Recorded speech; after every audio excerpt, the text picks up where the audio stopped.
Hey everybody, my name is Shibi. I'm an esports colorcaster and Celestial ranked player in Marvel Rivals. And today we are back with another Marvel Rivals Hot Takes video, and it could not have come at a better time. We've got the support strike happening, the strike against Necros, DPS and support players have been arguing amongst each other at the start of season 2, and there's been a lot of spicy takes in the Marvel Rivals community. Today, we're going to be looking at both Twitter and Reddit, but I want to shout out everybody that left a comment in the comment section on my last video with their hot takes. I really appreciate everybody that interacts and comments with the video. And if you want your spicy hot takes to be included in the next time I make a video like this, leave them down in the comment section below. Finally, I want to thank everybody that helped me hit 100 subscribers since my last video. I really do appreciate it. My new milestone will be 200. So as always, like, comment, subscribe, as all of that stuff helps me out.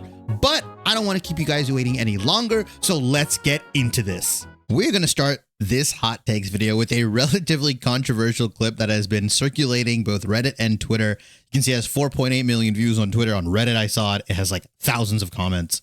And I'm going to play the clip for you. Essentially, this person is saying, how am I even supposed to respond to this? The Cloak and Dagger player. I'm going to let the clip play. Granted, this person's playing on controller and the guy's dead. Now, there's been a lot of talk about this clip specifically and whether you could live it, reaction time, stuff like that. In my opinion, as somebody that flexes and plays support and DPS and tank and everything, there is a couple things I think you could have done here as the Cloak and Dagger player. First off, you can hear the Black Panther player around like the 2-second mark. Like you hear him drop. So watch right there. It's very subtle. It's like a gallop noise right there. You hear that, but most people can't hear that, right? So then what are you supposed to do? Some people are talking about hearing the grunt. So this person gets hit with 1 spear, actually gets hit with 2 spears, and then gets double dashed on, right? So it's spear, spear, dash, dash. The moment you get hit by that first spear, you immediately bubble yourself, look down, maybe swap to cloak and then invis yourself, right? Or invulnerable yourself. There's a couple different things you could have done here, in my opinion. Granted, this person is playing on controller.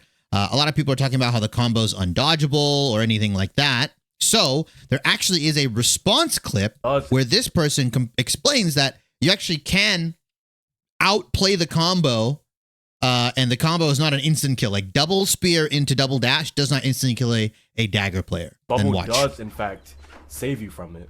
And this combo leaves you with no cooldowns. So they would have been alive if they just threw down Bubble. I'm going to go ahead and show you it normally without them trying to counter. So this is the combo. Spear, spear, dash, dash. That's how the person's dead. Right? And then now they're going to actually try to listen up for my my grunt when I double jump, or just, you know, based off reaction. They're going to try to counter it. See? As you see there, Bubble saves them. And in this scenario, if that specific combo was countered, the Black Panther player is left without any mobility. I think the E is there and that's about it. It doesn't have a dash because you used double dash to try to get the kill, and the reset wouldn't have come in because you're not resetting off another mark, right? You're just trying to kill that support. Another thing that I did notice is that nobody just gave the Black Panther player props. Like that's just a good play from the Black Panther.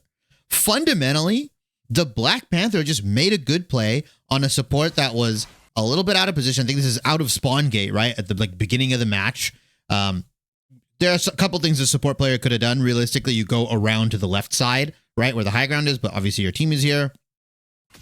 Black Panther just made a very good play. Boom, boom, you're dead. And he's out. That's a good play from the Black Panther. That's how 90% of those kinds of plays are supposed to go for the dive character, in my opinion. If the Black Panther finds out an isolated target, whether it's a support, a DPS, whoever, that's how the interaction should probably go 9 times out of 10. Now, granted, Cloak and Dagger players do have a lot of tools, and in this case, I think this person could have done it.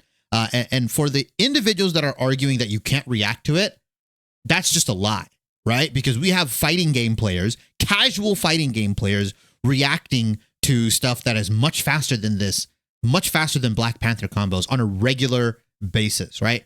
If you look at the average Street Fighter player, the average Super Smash Brothers player, whatever, people that go 0-2 in tournaments, 0-2 in pools, or just play the game casually, they are reacting to stuff that is much faster than this combo. again, this person's playing on controller, so I do give a little bit of leeway that maybe they couldn't have looked down fast enough, but there are a couple things you could have done as the dagger player, in my opinion. Okay, here is an opinion from Reddit that is very interesting as it talks about the limited time mode. So obviously, Marvel Rivals has been doing a pretty good job spicing up just, the game in general with other game modes, right? It's not just casual and competitive. You've got the team deathmatch mode. You've also got these limited time game modes. And this person said, I haven't found any of them particularly fun. I'll say that the Spring Festival one, where it was like the Rocket League kind of thing, where it was like a ball and you play as 3 different characters, that was pretty fun. I have yet to try out the giant size Brain Blast, but I'm sure it's like somewhat fun. Clone Rumble was whatever. The Jeff's Winter Splash was whatever. I think for a majority of the people that probably play these game modes, they're just playing it to get the skins and the rewards that are associated with it, which is completely fine. Right? This person even down here says, I took part in all these events only to get the prize. I didn't enter them anymore. Yeah, I think that's fine. These are limited time game modes. They're only out for a little bit. Their whole point is to try and test different things. I'm sure that Rivals devs are trying and testing what's fun and what isn't, what works, and they're going to probably bunch it up into other game modes. But yeah, limited time game modes, I think for the most part have been pretty fun. Obviously there are ulterior motives when you attach skins and rewards to them, but I think that's a good thing. I don't think that's a bad thing.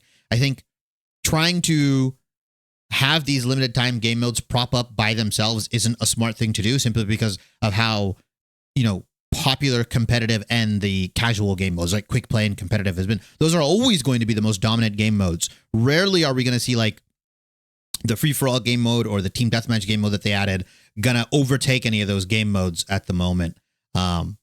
And I think it's fine. I love the limited time game mode. Some of them hit, some of them miss, but that's the point, right? It's a way for the Marvel Rivals devs to try different things and get feedback from the player base. This person says, why is Groot banned every game? Like he's not even the best tank. Magneto is, he says. Please, I beg, ban Torch and Namor and Cloak, but mostly because they're annoying, but that might just be me. Lot to unpack there. Groot is the best tank in the game. Got 0 changes coming in from season 1.5 to season 2.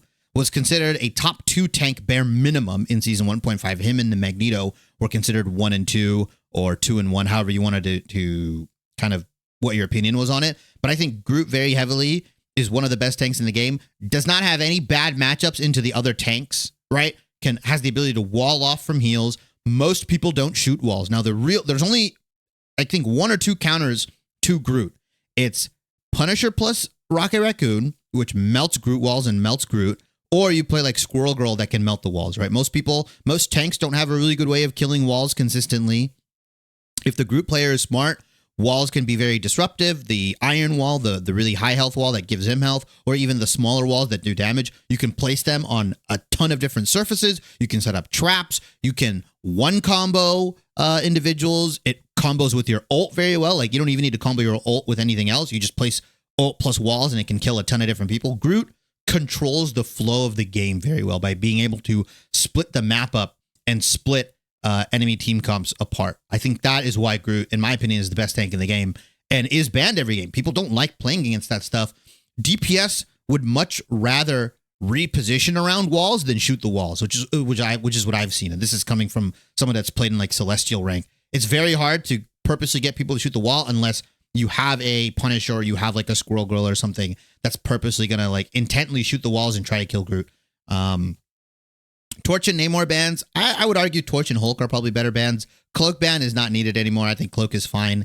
I think like a good ban rotation or the ideal ban rotation, if both teams aren't like double banning, right?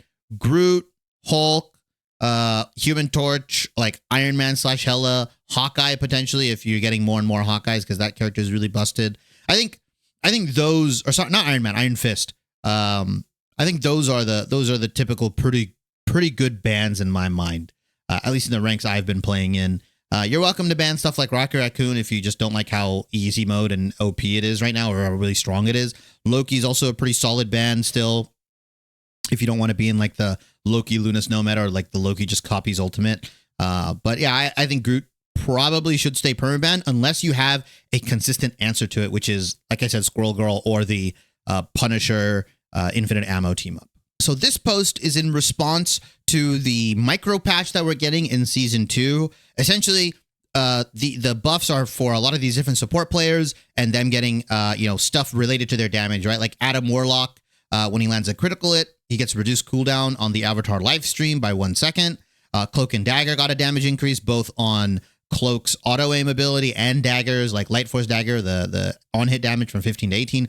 Luna Snow got a buff in damage fall off. So essentially, it goes from 60% at 40 meters to 75%. So she'll do more damage, longer distance. Mantis also got a damage increase from 50 to 55. Now, this person is complaining that Invisible Woman didn't get any damage buffs for this micro patch, even though a lot of supports did. That's because Invisible Woman's kit is insanely overloaded right now. It is by far one of the best support kits in the game. I think since release, she hasn't been worse than the third best support in the game by far. Insanely overloaded kit, has multiple forms of CC, has a slow, has a shield, can go invisible herself, has really good survivability. Now, you could argue, okay, her damage is lacking, but you don't want to give a character that has an insane amount of utility, an insane amount of damage, right? Luna Snow's utility, not as overwhelming as Invisible Woman.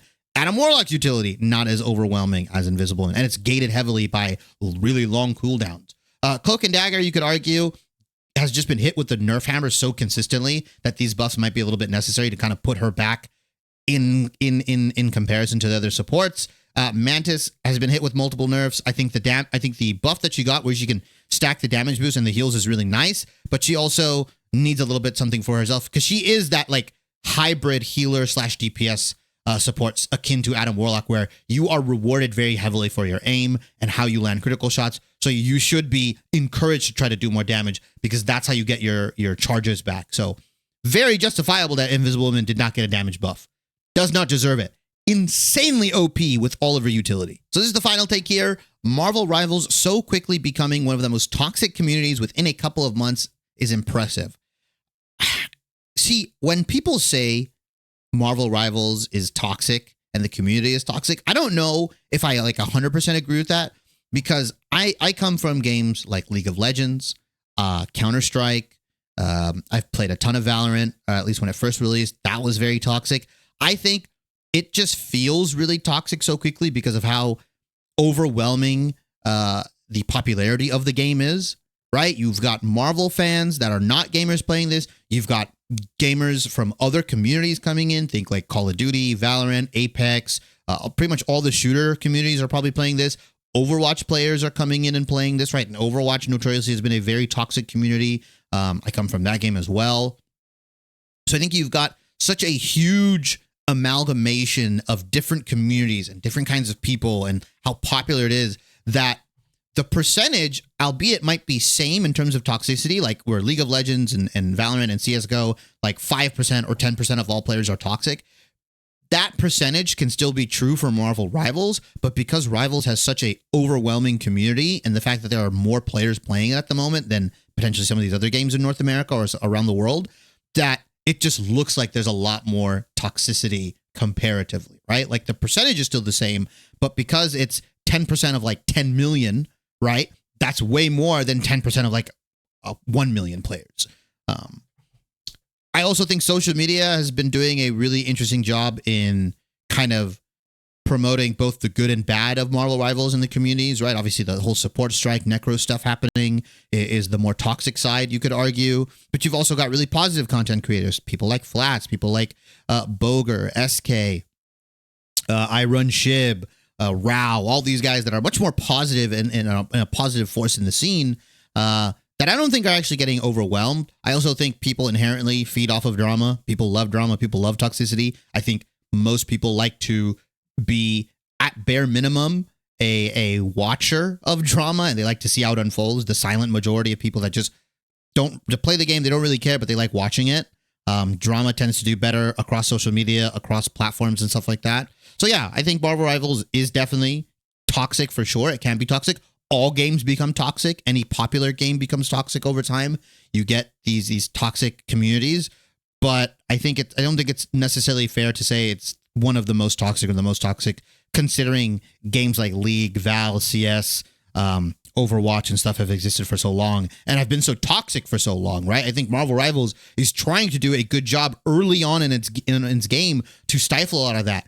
Chat bans, voice restrictions. I think they're constantly tuning the banning system and how it works, and they're creating more opportunities for people to report based off of other things, right? Whether you're trolling in game, they take specific voice or text chat, right?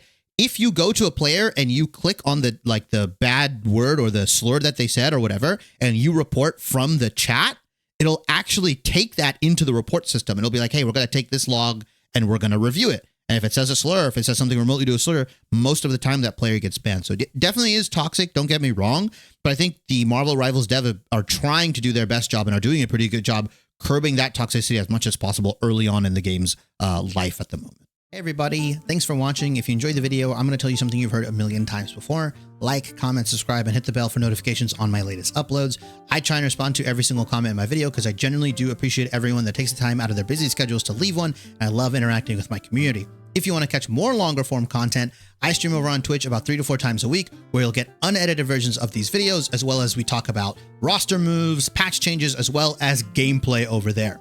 If you care about the short form side, I post pretty frequently on YouTube Shorts and TikTok, where you'll get more condensed version of this content, as well as highlights from my stream, amongst other things. I'm also on Twitter, and all of this will be in the description box below, as well as a pop-up that will form on the right side where you can catch me on all the different platforms. I genuinely appreciate everyone that stops by on this channel and watches all my videos, and I hope to see you in the next one.